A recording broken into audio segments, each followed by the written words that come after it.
1st, last day of the month, 8:36 a.m. in South Carolina.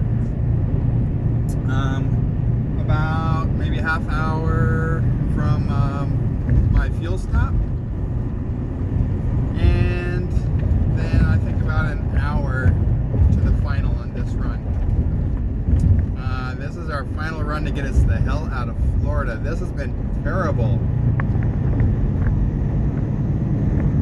So anyhow, let me tell you about it. So we have never done runs where there's stops, where you have to go and stop and either unload or have loaded onto the trailer and then go to the next place, right? And it seems like all these loads we've been doing, we've been bouncing up and down Florida, up and down. So we were, the last one, we were at the Walmart distribution center in Davenport, Florida, which is basically Orlando, a suburb of Orlando. We, for this load, we had to go back up to the Ocala, however you say that, terminal again, and pick up this load that we have, because it started somewhere and was brought down and T-called, left at that terminal. So we went to go pick that up. We'd never done this kind of loads before. I even called and said, hey, I've never done these loads before. What's the specifics? What do I need to do? My driver leader wasn't available, so I don't know if I was talking to another driver leader or an ECT person. They were very unspecific, very unclear. Oh yeah, just go pick it up, go to your stop, hit your macro 3, arrive at stop, hit your macro 4, leaving at stop, go to the next one. If it's your final, I mean, very generic, right? So, anyways, so it was a hike down to Fort Lauderdale, almost Miami. So I started out and then I went to sleep and Alex got up and he finished up. Well, we got there, I don't know what to do. So Alex, first of all, the place was so small we couldn't bring the truck into the place. They said, no, park in the middle of the road. So in the center, you know where you turn left or right, park in the middle of the road and we're going to come out and we're going to unload you right there. So okay. So after like getting around and doing all these maneuvers to try to get the truck where they want it, they come and they bring a forklift to the road and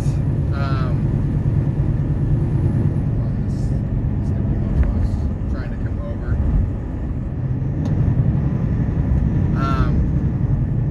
So you know, they're like wanting to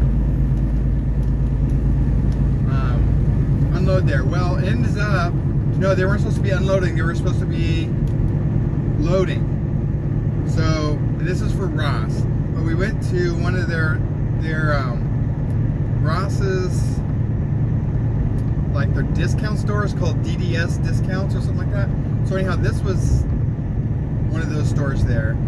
But, so then the guys already took one pallet off, and he's like, wait a minute, this isn't ours.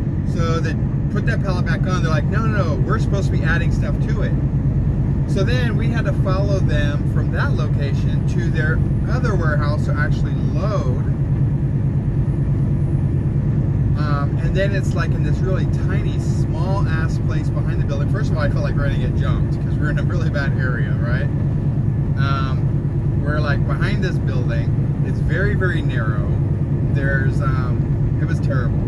So it's a good thing that, and this was a solo run. I don't see how a solo driver could have done this, because had I not been there to help direct Alex with his trailer when he was backing, it could have been a disaster, because it was so small. Literally, the maneuvers to try to move the trailer was like 3 feet at a time.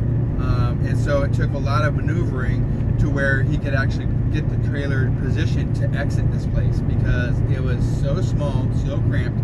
There was cars, there was trailers. They just decided to drop these trailers in this. And if those trailers weren't there, no problem.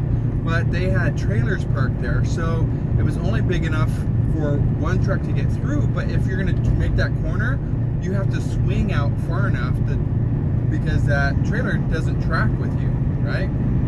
Anyways, it was terrible. It was terrible. We finally got that done. Headed back up. Now we're going to drop this off here in South Carolina. Terrible run. We will never do another. Anytime I see something that comes across like that with stops, I'm not going to take it. We're a team. We pick up and drop. We pick up and drop. Long hauls. Doing these little regional, little local things. Nope. Not going to do it. Because we wasted 2 days up and down the Florida coast with these little tiny runs that is not paying us the same that we're going to get doing. First of all, they're taking our miles because we should have been driving more miles than these little small 500-mile trips where we're driving 500 miles and we're stopping and waiting for something else, and you know, when normally we're doing 2,500 miles, you know what I mean? No, it wasn't worth it. It was not worth it. I was pretty upset to the point where if we're going to be forced to run like that again, we'll leave. We both got enough time now. We can go to another company. I was pissed, and you know how much I like my company. I was pissed about those runs. That was ridiculous. And I even called in and asked again, hey, I'm not familiar with this kind of run. What do I do? Nobody gave us enough specifics or try to walk it through. I just felt like we were not set up for success for that run.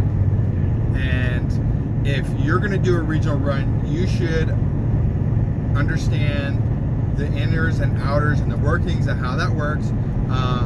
You know, when we go to places, there's a seal. I mean, there's certain things you do. No information was given. So basically, we're flying by the seat of our pants. We could get here to this place and they tell us, you know what, we're not accepting this load because this, and this. And I wouldn't know any better. Okay? So I feel like that is a big opportunity for this company. The same thing when me and Alex first started driving teaming together, they threw a reefer on us. Neither one of us had ever done a reefer load. And had I not jumped onto the, they call it Swift University, where there's videos and stuff, and educated myself about at least the reefer and kind of the expectation of reefer, we would have known. We would have known that we needed to look at the temperatures, that we needed to feel the reefer before we got there. None of that stuff, because we had not, neither one of us had ever been subject to that. So, and if certain things are not done, you get a service failure, and that we already have one service failure that they would not remove from us because they didn't work our running late macro. That wasn't my doing. It was, we were on the new Zonar system, they didn't see it, they didn't run the macro, and they wouldn't remove it. So I still have that service failure, which I shouldn't have had it. And if everybody knows me, I'm a perfectionist, and that really pisses me off. Anyways, so crazy times. But so we're dropping this off here, and then picking up another load in South Carolina, running it up. I think it's gonna be near Chicago, and then we'll see where we're going from there. But at least we're getting a little bit longer run. It's not really much longer, but hopefully there's more freight, team freight up there, because what's here is was not good. So anyways, just a quick update for you.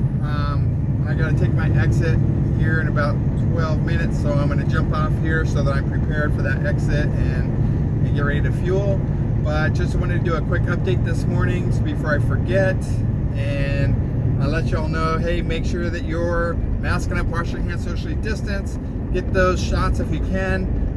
Nikki tried to make an appointment for us, but there was none available, so she's going to continue to try. But yeah, I would say keep on top of that. If you're wanting that vaccine, you're going to have to try and keep on top of that. So, all right, guys, I'm going to jump out of here. Love you. Be safe. Talk to you soon.